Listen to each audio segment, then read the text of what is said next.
MA final political science, छठा paper भारतीय शासन एवं राजनीति।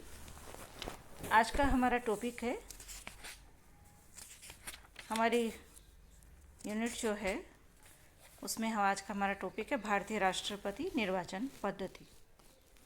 मित्रों, भारतीय संघ की कार्यपालिका के प्रधान को राष्ट्रपति कहा जाता है और संघ की कार्यपालिका शक्ति जो है राष्ट्रपति में निहित है। भारत में संस्थात्मक शासन प्रणाली प्रचलित है, इसलिए राष्ट्रपति कार्यपालिका के संवैधानिक प्रधान है और मंत्रिमंडल वास्तविक कार्यकारी। संवैधानिक प्रधान होने के कारण हमने अपने राष्ट्रपति को वास्तविक शक्तियां तो नहीं दी है, तथापि उनके पद को सत्ता और गरिमा से युक्त बनाया है।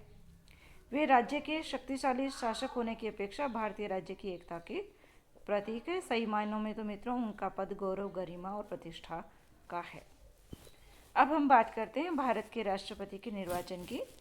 तो राष्ट्रपति के निर्वाचन के लिए या राष्ट्रपति के पद पर निर्वाचित होने वाले व्यक्ति के लिए संविधान में निम्नलिखित योग्यताएं निश्चित की गई हैं। पहली है वह भारत का नागरिक हो, दूसरी है वह 35 वर्ष की आयु पूरी कर चुका हो, और तीसरी है वह लोकसभा का सदस्य निर्वाचित होने की योग्यता रखता हो, और चौथी योग्यता है वह संघ सरकार या राज्य सरकारों या किसी स्थानीय सरकार के अधीन किसी लाभ के पद पर कार्य नहीं कर रहा हो। एक बार पुनः हम समझ लें इसको।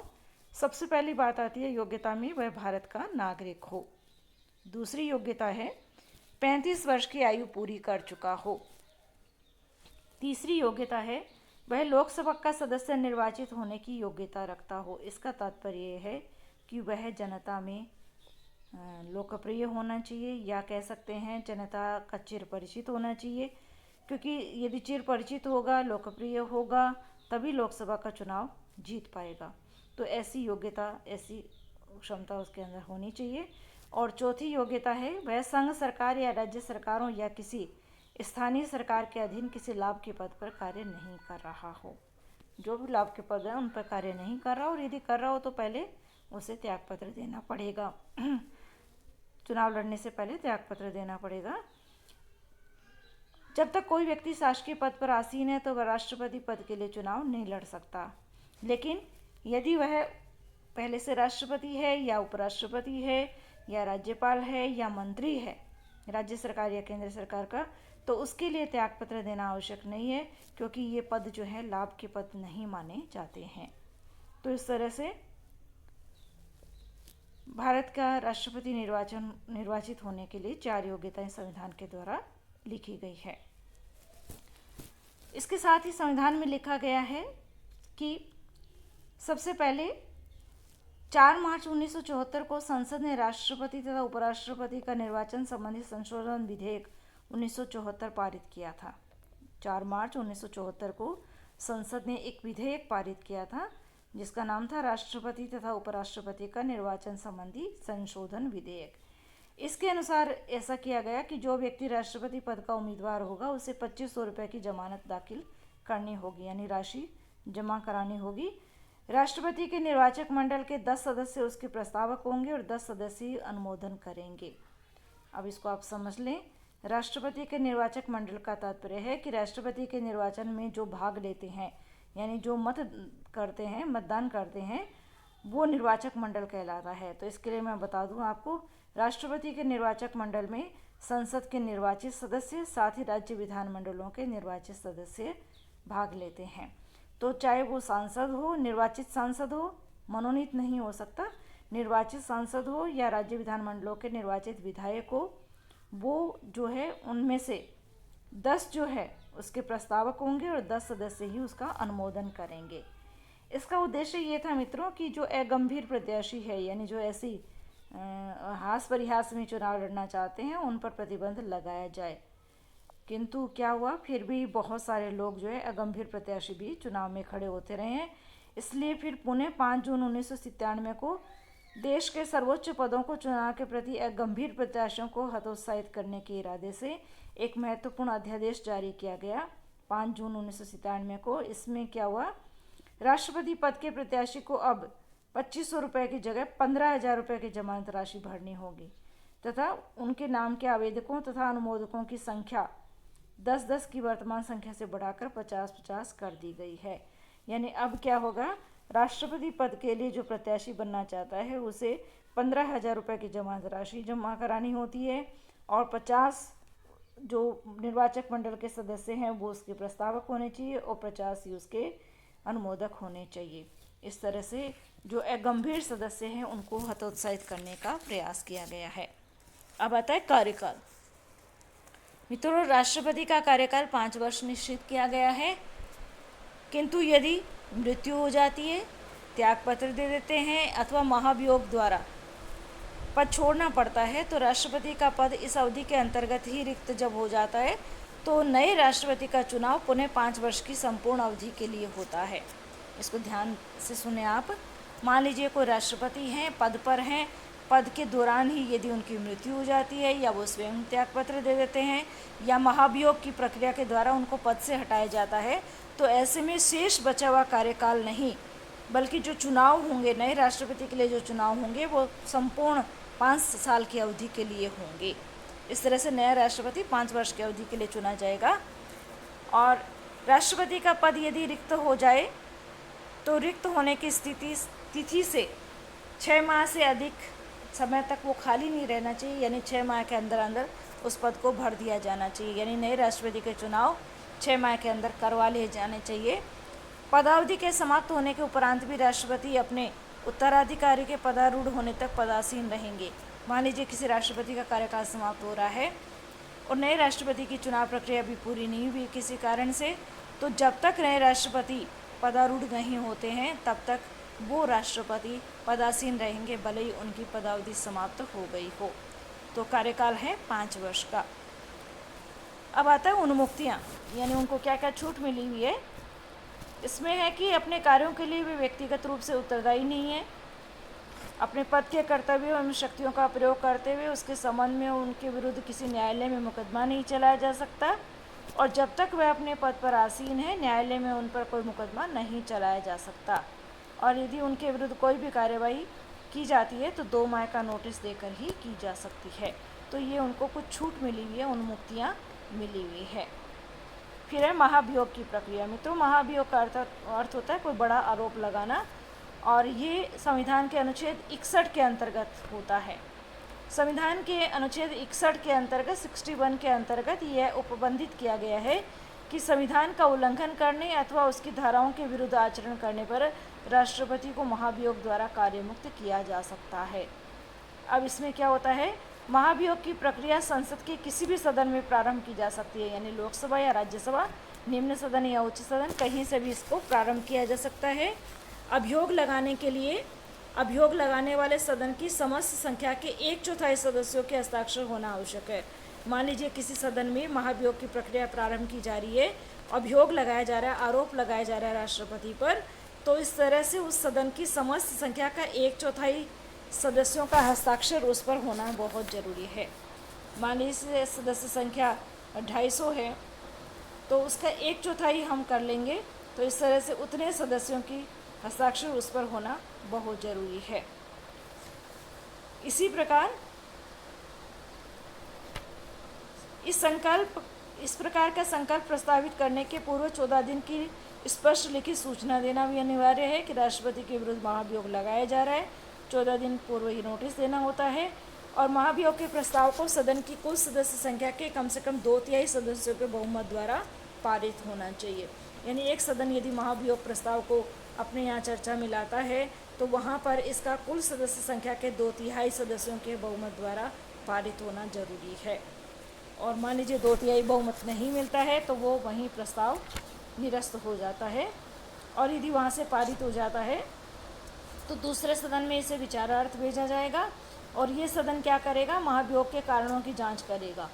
महाभियोग के कारणों की जांच करेगा कि ये जो कारण बताए गए हैं क्या वो सही है या नहीं है।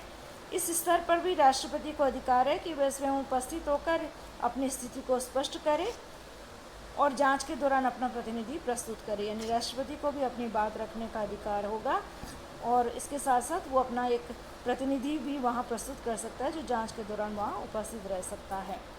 और यदि ये दूसरा सदन भी 2/3 बहुमत द्वारा प्रस्ताव को पारित कर देता है तो राष्ट्रपति को अपना स्थान रिक्त करना पड़ेगा। ये होता है महाभियोग की प्रक्रिया। जो राष्ट्रपति को समय से पूर्व हटाने के लिए काम में ली जाती है। अब है निर्वाचन पद्धति। राष्ट्रपति का निर्वाचन एक निर्वाचक मंडल द्वारा संपादित होता है, जिसमें संसद के दोनों सदनों के निर्वाचित सदस्य तथा राज्यों की विधानसभाओं के निर्वाचित सदस्य होते हैं। यह आप ध्यान से सुन ले। संसद के दोनों सदनों के निर्वाचित सदस्य तथा राज्यों की विधानसभाओं के निर्वाचित सदस्य होते हैं। इसका अर्थ ये है कि राज्य विधानमंडल के यदि 2 सदन है, विधानसभा और विधान परिषद, तो विधान परिषद के सदस्यों को इसमें भाग लेने का अधिकार नहीं होता है। सिर्फ विधानसभाओं के निर्वाचित सदस्य ही इसमें भाग लेते हैं। तो एक बार पुनः हम इसको स्पष्ट करें। राष्ट्रपति के निर्वाचन में एक निर्वाचन मंडल होता है। निर्वाचक मंडल में संसद के दोनों सदनों के निर्वाचित सदस्य तथा राज्यों की विधानसभाओं के निर्वाचित सदस्य होते हैं। अब है कि जो प्रत्येक सदस्य इसमें मतदान करता है तो उसके मत की संख्या, उसके मत मूल्य निकाला जाता है एक तरह से। तो मत मूल्य निकालने के लिए सबसे पहले हम देख रहे हैं, किसी राज्य की विधानसभा के प्रत्येक निर्वाचित सदस्य के उतने मत होंगे जितने कि 1000 के गुणित इस भागफल में हो, जो राज्य की जनसंख्या को उस सभा के निर्वाचित सदस्यों की संपूर्ण संख्या से भाग देने से आए। हम इसको सरल शब्दों में यदि समझें तो हम ये कहेंगे कि किसी राज्य के विधानसभा सदस्य के मत का मूल्य यदि निकालना हो कि उसके अकेले का मत कितना मूल्य वाला है, तो उसके लिए एक फार्मूला, एक सूत्र है। क्या है? ऊपर लिखेंगे राज्य की कुल जनसंख्या और बटा लिखेंगे राज्य विधानसभा के निर्वाचित सदस्यों की कुल संख्या। अब ये जो संख्या आएगी, ऊपर वाली संख्या में नीचे वाली संख्या का भाग दे करके जो आएगा, उसमें फिर 1000 का हम भाग लगा देंगे, तो उस राज्य के प्रत्येक निर्वाचक के मतों की संख्या निकल आएगी। इसको मैं आपको उदाहरण द्वारा भी स्पष्ट करूँगी, लिखित सामग्री के रूप में भी आपके सामने रखूँगी। और इसमें ऐसा है, शेष भागफल यदि 500 से कम हो तो कोई बात नहीं, 500 से ज़्यादा शेष यदि बचता है तो फिर जो मत मूल्य है उसमें एक और जोड़ दिया जाता है। ये तो है राज्य विधानसभा के सदस्यों का मतों का मूल्य। अब दूसरा है कि इसी प्रकार जब समस्त राज्यों के मतों की संख्या प्राप्त हो जाए तो उन सब के योग को संसद के दोनों सदनों के निर्वाचित सदस्यों की कुल संख्या से भाग देने पर जो संख्या प्राप्त होगी वह संसद के प्रत्येक सदस्य की मत संख्या होगी। आप इसको ऐसे समझें, समस्त राज्यों की विधानसभाओं के कुल सदस्यों के प्राप्त मतों की संख्याओं का योग, यानी पूरे देश के राज्य विधानसभाओं के प्रत्येक विधायक का मत मूल्य निकाला जाता है, फिर कुल विधायकों की संख्या से उसको गुणा कर लिया जाता है। इसी तरह से प्रत्येक राज्य की विधानसभा का हम जब इस तरह से गुणा करके संख्या निकाल लेते हैं, फिर उन सबको जोड़ लेते हैं, तो वो कहलाएगा समस्त राज्यों की विधानसभाओं के कुल सदस्यों के प्राप्त मतों की संख्याओं का योग, और उसमें हम भाग देंगे संसद के दोनों सदनों के निर्वाचित सदस्यों की कुल संख्या का। और इस तरह से जो भागफल आएगा वो होगा संसद के प्रत्येक सदन के प्रत्येक निर्वाचित सदस्य के मतों की संख्या। इसको सूत्र के माध्यम से भी मैं आपके सामने रख रही हूँ, उदाहरण के रूप में भी मैं आपके सामने रखती हूँ। जैसे हम बात कर रहे हैं विधायकों और सांसदों के मतों के मूल्य की बात कर रहे हैं, तो आप देखिए राष्ट्रपति का चुनाव हुआ था 2007 में, हम उसकी बात कर रहे हैं। 2007 में जो राष्ट्रपति का चुनाव हुआ था उसमें एक विधायक के मत का मूल्य इस प्रकार था। जैसे हम राजस्थान की बात करें, राजस्थान में विधानसभा में सीटों की संख्या है 200, विधायकों की संख्या है 200, और उस समय हमारी जो जनसंख्या थी वो थी 2,57,65,806। तो इस 2,57,65,806 में जब 200 का भाग देते हैं तो भाग देते हैं, फिर भागफल जो आता है उसमें 1000 का जब भाग देते हैं तो एक विधायक का मत मूल्य 129 निकलता है। पहले हमने किया 2,57,65,806 बटे 200 भाग 1000। इस सूत्र से जब हम निकालते हैं गणितीय सूत्र से तो 129 आता है। 129 को 200 129 तो एक विधायक के मत का मूल्य है, इसको 200 से जब गुणा किया तो ये आया 25,800, यानी राजस्थान में विधायकों के मतों का कुल योग है 25,800। इसी तरह से प्रत्येक राज्य विधानसभा का पहले एक विधायक के मत का मूल्य निकाला, उसको संपूर्ण विधायकों की संख्या से गुणा किया, तो फिर संपूर्ण विधायकों के समस्त विधायकों के मतों का मूल्य निकला। और इस तरह से सारे राज्य विधानसभाओं के मतों के मूल्य को हमने जब जोड़ लिया तो संख्या जो हमारे पास प्राप्त होती है वो है, कुल विधायक थे 4,120, सभी राज्यों के मिलाकर के 4,120, और ये जो हमारी जनसंख्या है इन सब की मिलाकर के जो निकलती है वो है 54,93,02,005, 54,93,02,005। और इसमें जब हमने सबके मतों का मूल्य जो निकाला था उसका जब जोड़ किया तो ये निकला 5,49,474, 5,49,474। तो इस तरह से हमने राज्य विधानसभाओं के विधायकों के मतों का मूल्य निकाला है। और फिर हमने क्या किया, सांसद यानी संसद सदस्य के मत का मूल्य निकाला। तो उसके लिए हमने क्या किया कि जो राज्य के कुल निर्वाचित विधायकों के मतों का मूल्य था ना 5,49,474, उसमें हमने क्या भाग दिया है, लोकसभा और राज्यसभा के सदस्यों को जोड़ करके जो संख्या है उसका भाग दिया। तो उस समय लोकसभा के कुल निर्वाचित सदस्यों की संख्या थी 543 और राज्यसभा के कुल निर्वाचित सदस्यों की संख्या थी 233, दोनों को जोड़ा ये होता है 776। तो हमने एक सांसद के मत के मूल्य को हमने निकाला। इसमें हमने क्या किया, 5,49,474 बटे 776, 5,49,474 बटे 776, तो ये भागफल आता है 708, यानी एक सांसद के मत का मूल्य हुआ 708। तो 776 सांसदों का मूल्य निकालने के लिए 708 को 776 से गुणा कर देंगे तो ये आएगा 5,49,408, 5,49,408 आएगा। तो इस तरह से राष्ट्रपति के चुनाव में भाग लेने वाले कुल मतदाताओं की संख्या जो है, कुल विधायक थे 4,120, सांसद थे 776, यानी सभी मतदाता थे 4,896 और इनका मत मूल्य निकला, इन दोनों को जोड़ लिया 5,49,474 प्लस 5,49,408, तो ये आते हैं 10,98,882। तो इस तरह राष्ट्रपति के चुनाव में विधायकों और सांसदों के मतों का मूल्य निकाला जाता है। आज के इतना ही, धन्यवाद।